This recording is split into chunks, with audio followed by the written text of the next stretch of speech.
Usus kita itu pabrik rahasia. Lihat cara kerjanya. Apa yang terjadi setelah kita makan? Pernahkah kamu berpikir, kemana perginya makanan yang kita makan setelah ditelan? Makanan yang masuk ke dalam tubuh bukan hanya sekadar melewati perut dan keluar dalam bentuk feses. Di dalam tubuh kita, ada sistem yang luar biasa kompleks dan terorganisir yang disebut sistem pencernaan, yang bertugas untuk memecah makanan, menyerap nutrisi, dan membuang sisa yang tidak dibutuhkan oleh tubuh. Sistem pencernaan manusia memiliki panjang sekitar 9 meter dan butuh waktu sekitar 24 jam bagi makanan untuk menyelesaikan perjalanannya dari mulut hingga ke ujung sistem ini. Sepanjang jalan, makanan akan mengalami perubahan bentuk, dicampur dengan cairan pencernaan dan asam, dipecah menjadi bagian-bagian kecil, dan nutrisi penting diserap. Sisanya dibuang keluar sebagai feses, lengkap dengan bakteri mati yang jumlahnya mencapai miliaran. Mari kita telusuri setiap bagian dari sistem pencernaan manusia, mulai dari gigitan pertama hingga buang air besar terakhir. 1. Mulut, pintu masuk sistem pencernaan. Segala sesuatu dimulai di mulut. Disinilah makanan dikunyah oleh gigi. Orang dewasa umumnya memiliki 32 gigi, termasuk 4 gigi bungsu yang tumbuh pada usia sekitar 17 hingga 24 tahun. Gigi-gigi ini bekerja sama untuk mencincang dan menggiling makanan menjadi potongan-potongan kecil yang lebih mudah ditelan. Lidah juga memainkan peran penting. Ia membantu memindahkan makanan ke berbagai jenis gigi, mendorong makanan yang telah dikunyah ke bagian belakang mulut, dan membentuknya menjadi gumpalan, bolus, yang siap ditelan. Selain itu, kelenjar ludah di dalam mulut menghasilkan air liur, cairan penting yang membasahi makanan agar mudah dikunyah dan ditelan. Air liur juga mengandung enzim pencernaan yang mulai memecah karbohidrat, bahkan sebelum makanan mencapai perut. Menariknya, hanya dengan mencium aroma makanan yang enak saja sudah cukup membuat mulut kita memproduksi air liur hingga 6 cangkir sehari. Fakta menarik. Saat kita menelan, epiglotis, sebuah lipatan kecil dari tulang rawan, menutup saluran pernapasan agar makanan tidak masuk ke trakea secara tidak sengaja. 2. Kerongkongan, honia esophagus. Jalur menuju perut.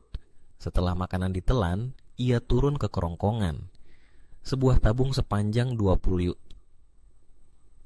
yang menghubungkan tenggorokan dengan lambung. Gerakan otot-otot di dinding esofagus yang disebut peristaltik mendorong makanan turun secara perlahan, namun pasti. Bahkan jika kita makan sambil berdiri terbalik. Lapisan dalam kerongkongan juga mengeluarkan lendir yang membantu makanan meluncur lebih lancar ke dalam lambung. Inilah contoh lain betapa canggih dan efisiennya tubuh manusia. 3. Lambung, dapur kimiawi tubuh. Setelah tiba di lambung, makanan masuk ke dalam kantung otot yang elastis. Ketika kosong, lambung hanya sebesar bola tenis, namun dapat mengembang hingga seukuran bola sepak saat penuh. Dinding lambung mulai mengeluarkan asam dan cairan pencernaan yang kuat untuk mengurai makanan menjadi campuran bertekstur seperti sup yang disebut cimi. Asam lambung sangat kuat hingga mampu melarutkan benda logam seperti paku besi. Tentu saja, jangan pernah mencoba menelannya. Untungnya lambung dilapisi oleh lendir pelindung yang mencegah kerusakan pada jaringan tubuh itu sendiri. Fakta menarik, sel-sel lambung terus diperbarui setiap beberapa hari agar terhindar dari kerusakan akibat paparan asam yang terus-menerus. 4. Usus halus, tempat ajaib penyerapan nutrisi. Usus halus adalah bagian terpanjang dalam sistem pencernaan. Dengan panjang sekitar 6,5 meter, namun hanya berdiameter 3 cm. Disinilah proses penyerapan nutrisi berlangsung.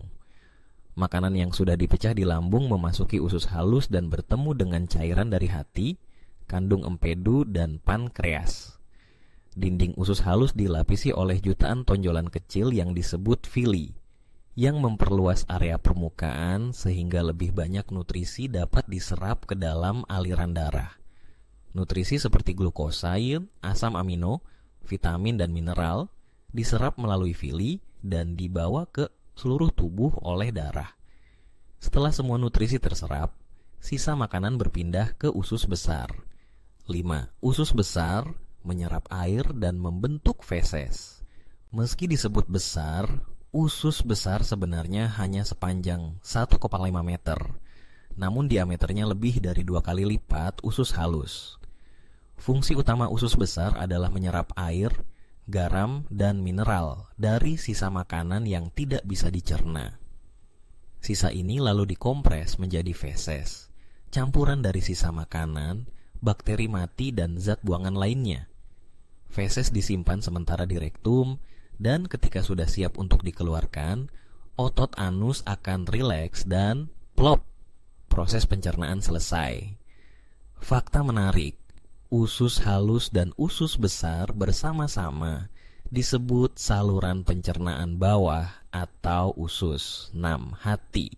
Pabrik kimia tubuh hati adalah organ terbesar di dalam tubuh dan memiliki lebih dari 500 fungsi.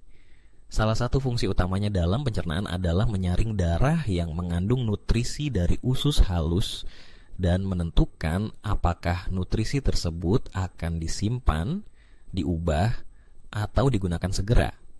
Hati juga menghasilkan empedu, cairan yang membantu memecah lemak serta menyimpan glukosa sebagai sumber energi cadangan dan menetralisir racun dalam tubuh.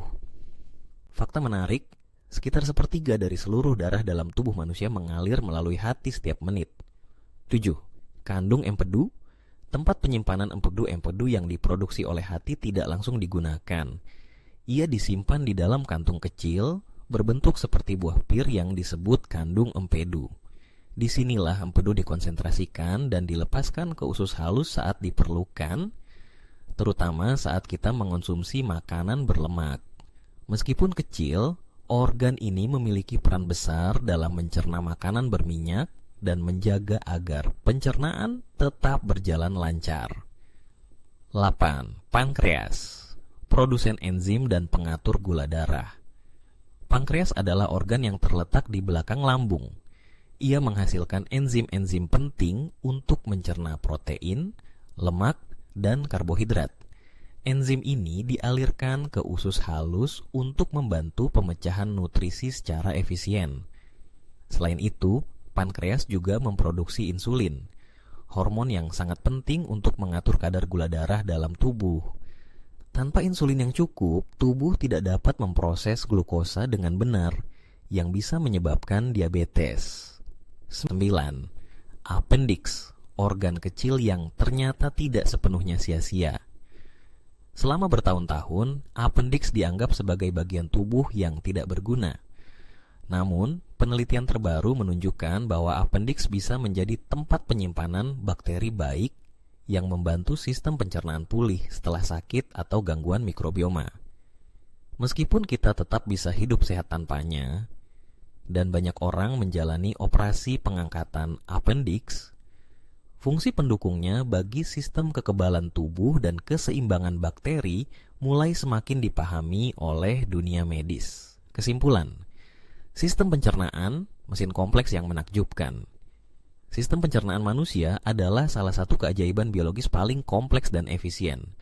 Mulai dari gigi yang memotong makanan, lidah yang mengatur posisi makanan, hingga usus halus yang menyerap nutrisi dan hati yang mengelola kimia tubuh, semuanya bekerja sama secara harmonis untuk memastikan tubuh mendapatkan energi dan zat gizi yang dibutuhkan. Proses ini berlangsung tanpa kita sadari selama 24 jam penuh. Sistem ini tidak hanya memastikan bahwa kita tetap hidup, tapi juga menjamin bahwa setiap sel dalam tubuh mendapatkan bahan baku yang diperlukan untuk tumbuh, berkembang, dan berfungsi dengan optimal. Maka lain kali saat kamu menikmati makanan favoritmu, ingatlah bahwa kamu sedang mengaktifkan sistem pencernaan yang luar biasa. Sebuah perjalanan dari gigitan pertama hingga saatnya ke toilet.